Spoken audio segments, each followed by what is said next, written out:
బ్రహ్మంగారు తన కాలజ్ఞానంలో చెప్పినవన్నీ ఇప్పటివరకు అన్నీ జరిగాయి. మరికొన్ని ఖచ్చితంగా జరగబోతున్నాయి. భవిష్యత్తును తన మనోనేత్రంతో ముందే చూసిన బ్రహ్మంగారు రాబోయే కాలంలో ఏం జరుగుతుందనే విషయాలను ప్రతీదీ తన కాలజ్ఞానంలో స్పష్టంగా రాశారు. ఆయన రచించిన కాలజ్ఞానం పత్రాలు ఇప్పటివరకు కొన్ని లభ్యం కాగా మరికొన్ని మాత్రం ఇప్పటికీ రహస్యంగానే ఉన్నాయి. ఇక తిరుమల గురించి కూడా బ్రహ్మంగారు కాలజ్ఞానంలో రాశారు. తిరుమల లడ్డూ కల్తీ వివాదం నేపథ్యంలో బ్రహ్మంగారి కాలజ్ఞానం ఇప్పుడు మరోసారి వైరల్గా మారింది. తిరుమల ప్రసాదం గురించి అప్పుడే బ్రహ్మంగారు మనోనేత్రంతో చూశారు అని అంటున్నారు.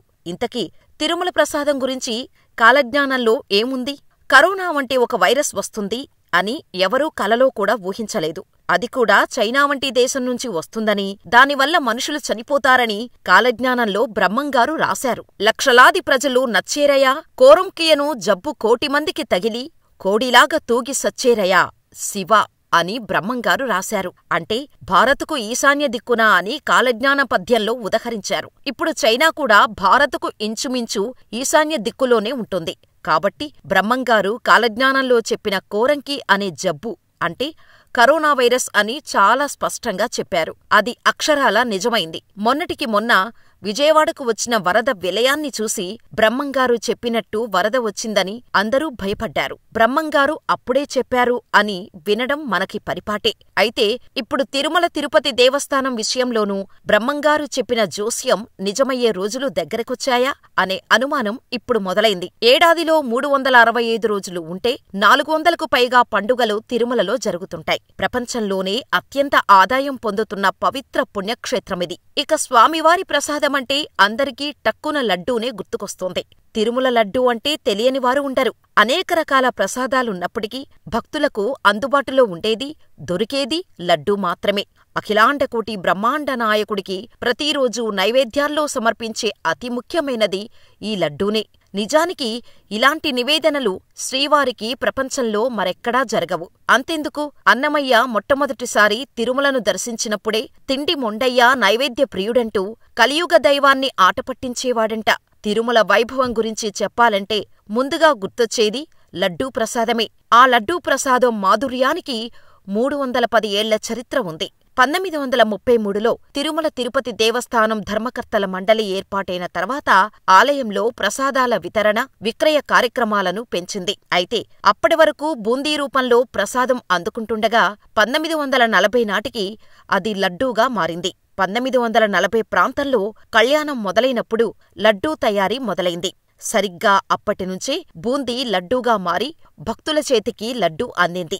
కాలక్రమంలో వడస్థానంలో లడ్డూ పూర్తిస్థాయి ప్రసాదమైంది. ఇక లడ్డూల తయారీకి వాడాల్సిన సరుకుల మోతాదును దిట్టం అనే పేరుతో తొలిసారిగా 1950లో నిర్మించి దాన్ని క్రమంగా విస్తరిస్తూ వచ్చారు టీటీడీ ధర్మకర్తల మండలి. దిట్టం పరిమాణాలను ఖరారు చేసిన టీటీడీ ఆలయ అవసరాలతో పాటు పెరుగుతున్న భక్తులకు అనుగుణంగా దిట్టాన్ని పెంచుతూ వస్తోంది. చివరిసారిగా 2001లో దిట్టాన్ని సవరించారు. మొదట్లో 5,100 లడ్డూలు మాత్రమే తయారయ్యేవి. ఆ తర్వాత అది లక్షల సంఖ్యకు పెరిగింది.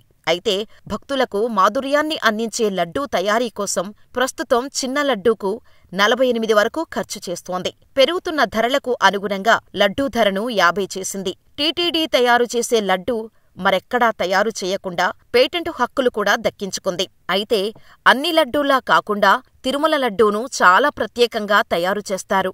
అందుకే దానికి అంత రుచి. తొలుత శనగపిండిని బూందీకి అనువుగా చక్కెరతో కలుపుతారు. ఆ తర్వాత ఈ మిశ్రమాన్ని సలసలా కాగే నెయ్యిలో వేసి బూందీగా తయారు చేస్తారు. కాగుతున్న కడాయి నుంచి బూందీని వేరుచేసి కన్వేయర్ బెల్ట్ ద్వారా మరో పెద్ద గిన్నెలోకి పంపుతారు. అనంతరం జీడిపప్పు, ఎండుద్రాక్ష, కలకండ, యాలకులు, బాదం పప్పు, కుంకుమ పువ్వు కలిపి లడ్డూను తయారు చేస్తారు. అయితే గతంలో ఈ లడ్డూ తయారీ అంతా కట్టెల పొయ్యి మీద చేసేవారు. అయితే తయారీ సామర్థ్యం పెరగటంతో ప్రస్తుతం ఆవిరి పొయ్యిలను వాడుతున్నారు.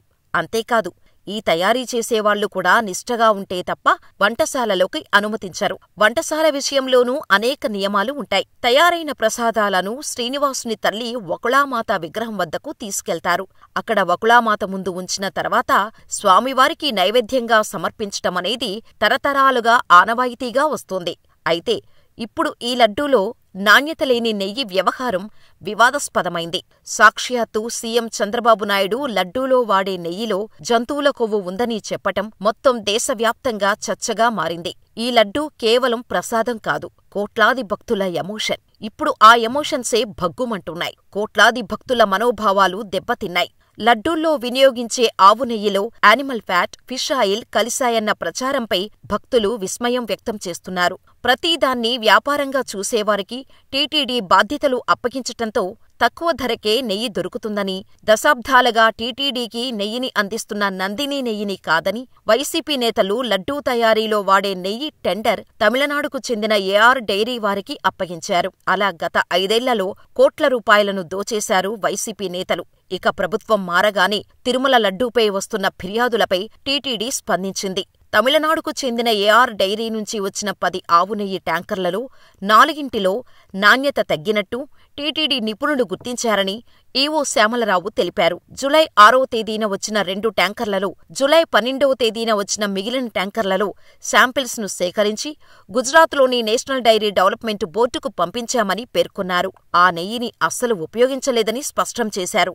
నాణ్యత సరిగ్గా లేదని భావించిన ఆ 4 ట్యాంకర్లను పక్కన పెట్టామని చెప్పారు. జంతు, వెజిటేబుల్ సంబంధిత ఫ్యాట్ కలిసిందని ఎన్డీడీబీ నుంచి నివేదిక రావటంతో ఆ ట్యాంకర్లను ఏఆర్ డైరీకి పంపించేశామని వెల్లడించారు. అంటే దాదాపు వైసీపీ ప్రభుత్వ హయాంలో ఈ నెయ్యినే లడ్డూకి వాడారు. ఈ చేదు విషయం మనకు ఇప్పుడు తెలిసింది కాని కాలజ్ఞాని బ్రహ్మంగారు కాలజ్ఞానంలో ఎప్పుడో రాశారట.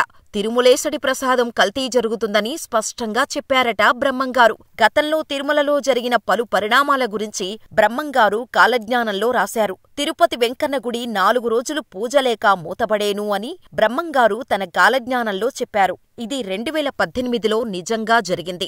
2018లో ఆగస్టు 11 నుంచి ఆగస్టు 16 వరకు 6 రోజుల పాటు శ్రీవారి దర్శనం నిలిపివేయాలని టీటీడీ ధర్మకర్తల మండలి సంచలన నిర్ణయం తీసుకుంది.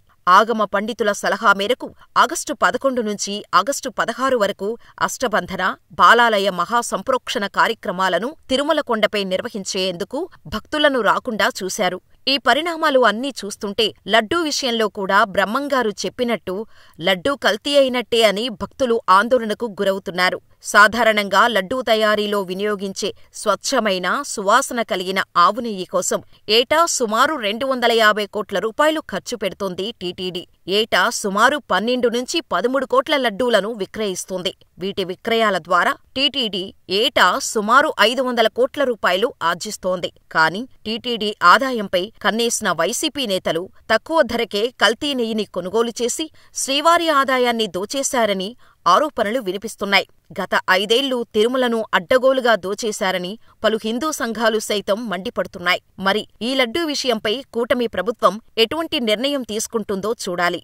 పలువురు ప్రముఖులు కల్తీ నెయ్యి వ్యవహారంపై సీబీఐ ఎంక్వైరీ చేయించాలని కోరుతున్నారు. కానీ ఏపీ ప్రభుత్వం మాత్రం సిట్తో దర్యాప్తు చేయిస్తానని అంటోంది. ఎటువంటి దర్యాప్తు చేసినా స్వామివారి మహాప్రసాదాన్ని కల్తీ చేసి మహాపరాధం చేసిన నిందితులను వదలొద్దని ధార్మిక సంఘాలు డిమాండ్ చేస్తున్నాయి. మరి తిరుమల లడ్డూ కల్తీ విషయంపై మీరేమనుకుంటున్నారో మాకు కామెంట్ చేసేయండి.